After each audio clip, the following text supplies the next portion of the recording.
Right, so on Monday the 9th of October at 5 p.m. at the Casa Bar on Hope Street in Liverpool, whilst Keir Starmer's Labour in name-only conference goes on nearby, socialism will actually be on the table as a new alliance of grassroots organisations kicks off in the most socialist of all cities. So where better could this begin? And named after the most famous of Jeremy Corbyn phrases, for the many, not the few. The For the Many Network, as they are calling themselves, is a brand new initiative being launched and supported by some big names in socialist circles to bring back some hope amongst all the despair so many are feeling with the state the country is in and the political prospects currently set before us.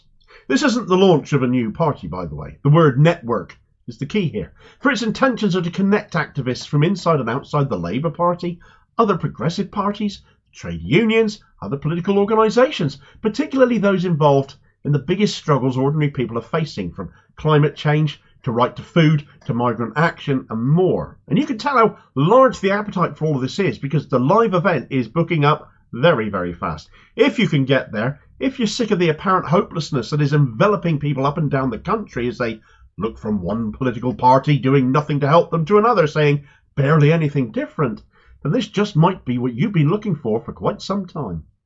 Right, so the live launch night in Liverpool is booking up fast, folks. But of course, this is going to be so much more than just a launch night. There's a movement to build. There's campaigning to be done again. There's tasks at hand that are being set out, which I'll come on to in a moment. But if you think this is just going to be another nice idea, never quite gets off the ground, well, it's got some serious big-name backers ready to get this off the ground and then some. The event is being chaired by local Liverpool legend and activist Audrey White, God bless her. The lady who got bundled off by security when she cornered Starmer in a cafe. You must remember the video. It went absolutely viral. She gave him such a hard time, he didn't know where to look. He was even eyeing up the window as a potential exit, it seemed, at one point. But then, when you write for the Murdoch scum and then you think to go to Liverpool, do you really think the people there will let that pass? He's chanced his arm again this year at conference on that score, but who knows? He'll probably have more security, so scary pensioners don't go after him again. She'll be comparing this event for assorted other guests, including Jewish former ANC politician Andrew Feinstein, film director Ken Loach will be there, Jewish Voice for Labour's Naomi Wimborne-idrissi, along with Firebrand Bakers Union President Ian Hodson himself, and a damn sight more besides. The whole thing is free to attend, but obviously there's a numbers limit, so get those tickets whilst they're hot.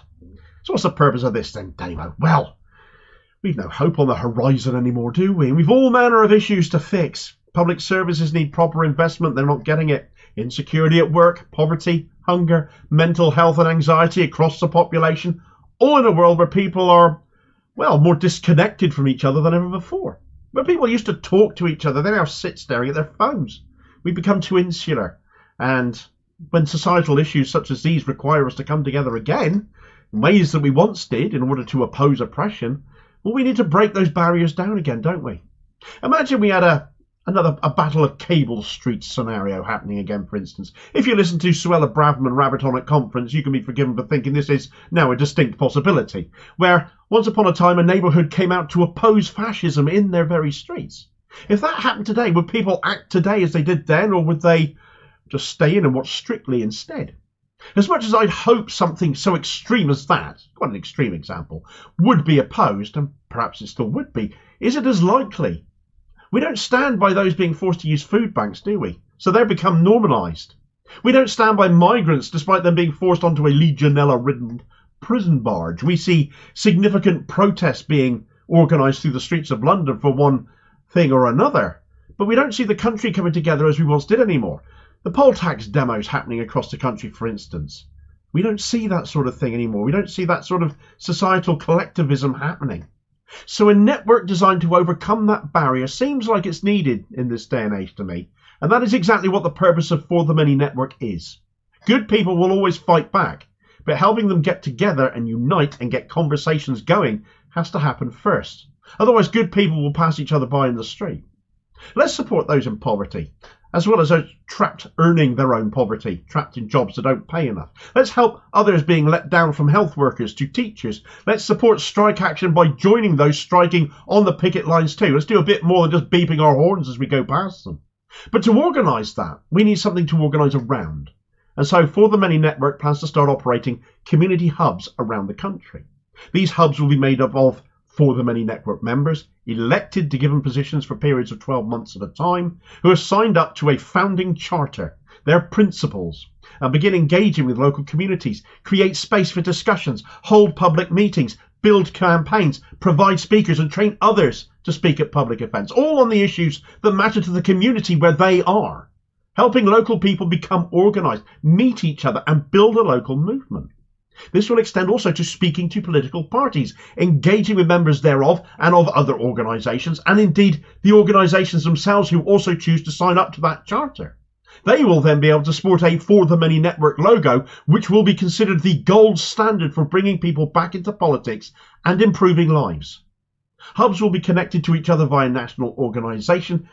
Again, I'll say this is not a political party, but what this is a social movement.